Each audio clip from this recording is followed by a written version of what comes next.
Hello and welcome to the IELTS multi-step program. Today, we're going to be shooting a reaction video to a practice speaking test that was conducted by native English examiner Adrian, who is interviewing an Indian test taker. Now, the amazing thing about this test taker is that she scored band 9 in this test. So this is going to be more of an observation video than a reaction video, because here I am wondering, how did she do it? What strategies did she employ to get that high band? And what lessons can we learn from the way she conducted herself throughout the whole test, and that we can apply in our own particular test whenever it comes to our time to sit on that hot seat? So, like I said, this is going to be more of an observation video, but I will pause it at odd intervals to also comment on some of the things and how you can apply it to your own practice. Without further ado, let's get into this video to see how she does and what she does, and if we are able to do it when it gets to our time. Welcome to the speaking portion of the IELTS exam. My name is Adrian. I will be your examiner for this part of the test, and I will record this for marking purposes. What is your full name? My name is Kiara Anand, but please call me Kiara. Okay, Kiara. The speaking has 3 parts. I will give you instructions for each. First, may I see your identification? Yeah, sure. This is the passport I used for registering for the exam. Please have a look. Thank you. Okay. Thank you. Here's your passport back. Thank you. For part 1, I will ask you a few questions to get to know you better. Some questions on a general topic. Do you work or study? Currently, I'm both working as a travel agent and also preparing for my IELTS exam to finish my master's in business administration. What do you do in your free time? When I get a little bit of my downtime, I like to meditate, and I also like to paint. I like painting landscapes and flowers with watercolors. Let's talk about weddings and birthdays. How often do you go to a wedding or a birthday party?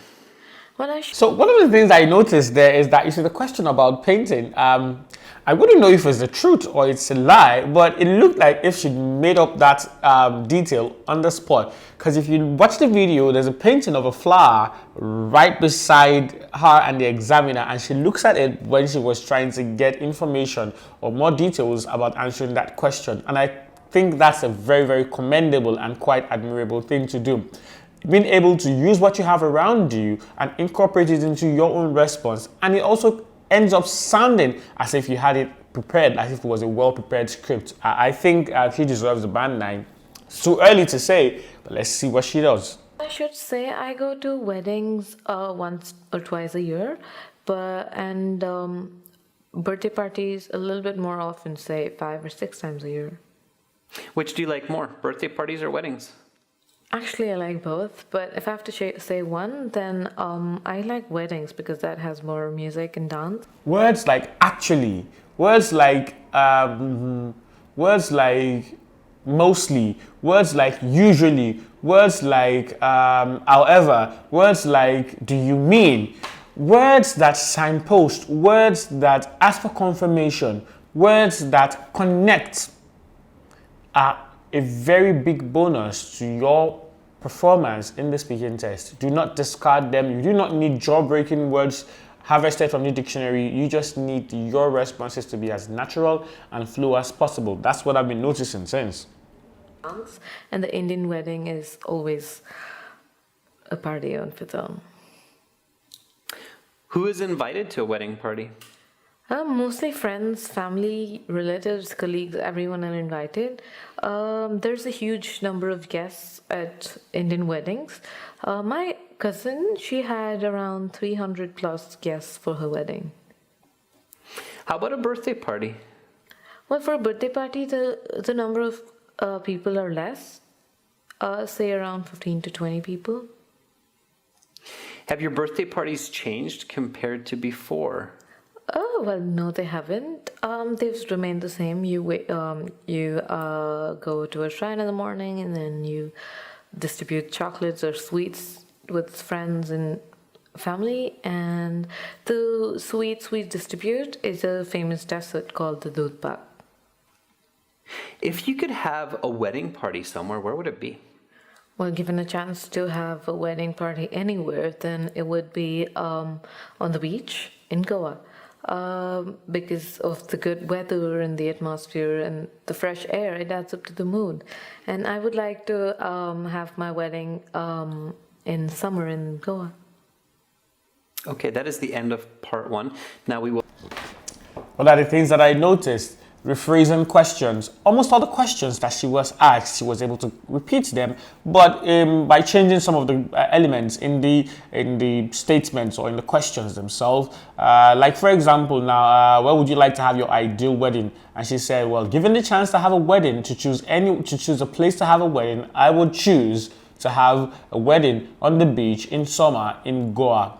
Given the chance to have a wedding anywhere in the world, that is rephrasing where's your ideal place to have a wedding. So if you look at our responses, if you listen to our responses, you would see that they are they are natural as they could be, and they sort of flow. The fluency is top notch, coherence is there, everything that she's saying is relevant to the questions that she's been asked, and also she seems not to have any problem with pronunciation, and I think that band 9 is looking quite realistic for this test taker.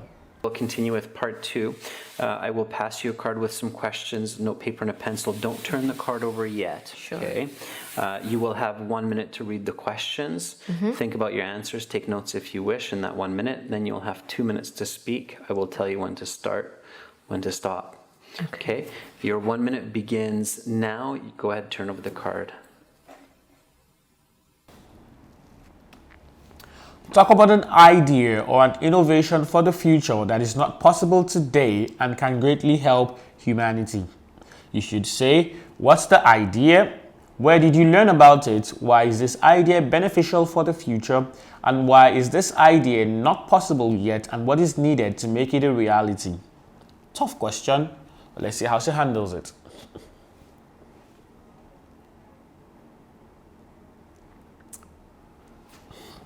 Kiara, your 1 minute preparation time is up. Please begin speaking.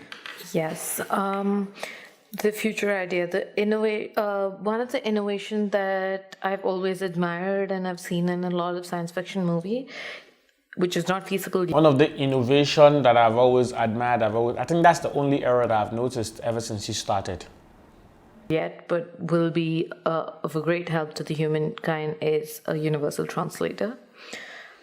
This is a small device that can translate any language to any other language in real time with accurate interpretations and expressions. I know that Google Translate is the beginning basic version of this, but what I'm talking about is something that not only translates the information, but can also help with the diction and the slang without even going through the actual language, without even knowing the original language. And I've seen these kind of devices in a lot of movies, and they're incredibly helpful for people who travel around the world, people who do business globally, and makes it easy for them to connect with people.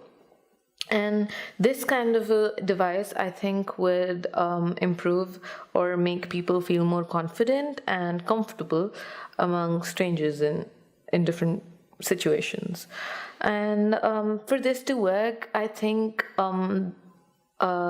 since language is very complicated on an individual basis, this device would need very powerful AI, with one person having the transmitter and the speaker and the other with a earpiece microphone. All right, I'm going to stop you there. Your 2 minutes is up. I'll take That's a quite interesting answer. I was even locked away. And the questions, thanks. And now we'll continue with part three. For part three, I will ask you some more questions related to the topic of part two. Let's talk about future technology, obviously. Will humanity continue to advance as quickly with technology in the future as it has for the past 30 years? Well, I think that the human will keep moving forward Humans, not faster human. with the growing technology, because the population has never been this educated ever before. So I think it'll go growing. Can you elaborate? Yeah, because the mathematician, the physicists, the doctors, they're able to communicate with each other with the technology, and it becomes easier for them to make new science possible. What breakthroughs in technology may people see that will change the fundamental function of society, like the internet these days? Yeah, well, I see that there will be a lot of advancement in transportation, energy, and communication. And when I'm talking about this, I can think of nuclear fission reactor, which will give endless, limitless energy. Will this be positive or negative?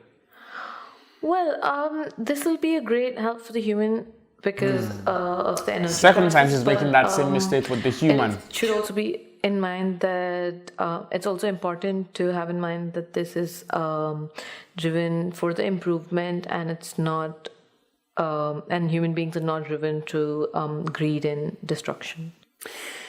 How will have globalization influenced technological advancements in the future? Our question seems to be quite I see tough. a lot of developmental technological advancement in the future, like I said in the previous question. So since the communication is Referencing made what was said possible, earlier. Important it can skill. be for the best, but also to bear in mind that the road to hell was paved with good intentions. The road to hell is paved with good intention. That's obviously an idiom, and being able to use that effectively and appropriately is definitely a bonus for her. She deserves the band 9. She deserves the band 9. Like I said earlier, she deserves the band 9. So, what must societies be careful about as this develops? Yeah, they have to be careful about following the ethical principles to form a proper guideline and go through it, because the scientists might develop the nuclear fission that I said in good intention, but might end up creating a devastating explosion. Let's talk about future society. How will societies change over the next 10 years? Well, next 10 years, I can see that there will be a great change in the society, especially with the pandemic situation that we at. I think people will be more careful, and the way of interaction will improve and will stay longer. The effect of it will stay longer. Yeah. And I That's not one feel of the that best people answers. will be more able to accept what they have and the people who they're with. At least that's what I hope. How about the next 50 years? Well, the next 50 years, that's like half a century or 2 generations later. Being able to, so you see what I said earlier, she's able to rephrase, use synonyms for most of the things that the examiner asks her. And this allows her to display a wide range of vocabulary. Lexical resource definitely would be a very high band, a high area for her to score really well in for this test taker. She does this deliberately. Almost every word in the question, almost every keyword in the questions that the examiner asks her has a synonym or a rephrase or a paraphrase thrown back at the examiner to show the examiner that I not only understand what you're saying, I can also give it back to you in another format. Very good, very Hard good. to imagine, hard to say, but to what I can imagine, it is more like people will be more connected to the technology and live in a virtual world than in the reality. Some people feel that it is time for unified international taxes, laws, and regulations to be implemented for the better function of a global community. That's it. Is this a good idea or not, and why? Well, I think it's a great idea, but I don't see people are ready for this change because they're more self-oriented and greedy. But She has the right I word. think the globalization will make this change happen on its own. Already people are complaining of not enough funding for the World Health Organizations and for the medical and other necessities. And also this will help people with to pay taxes, and people who average earners who pay taxes, because it'll prevent people who hide their taxes in tax shelters. And Okay, that's the end of part 3. That concludes the speaking portion of the exam. You will have your mark in about 2 weeks' time, Kara, with the other sections. Have a great rest of your day. Remember to take your passport with you, sure. okay? All right, bye-bye. bye-bye. Clearly, Kiara has spent several years to practice and use the English language, and she is near a native level. Nevertheless, there are 2 places where she could perform better. I'm interested now, in Band this. 9 is not necessarily a perfect score. It's an expert user of the English language, which Kiara clearly is. However, in some of her responses, she lacks confidence. Also, you will notice a few responses where she uses you. the pronoun you. It's not good to do either of these. In the exam, you want to show confidence. This can be achieved through practice. Be certain of the information that you give and use strong intonation to give the sensation of confidence. Very good tips, very good suggestions there, and this also has to do with personality. Some people are naturally not just the confident type, and they do not, how would I say it, they do not give up that vibe. If you're one of those people, you can as well help yourself by practicing more so that you become more comfortable in your shoes and you become more comfortable giving your responses. Either you do know them very well or you do not know them very well. There's no substitute to practice. Practice is the only and single most influential way or decider of your success or failure in the IELTS test.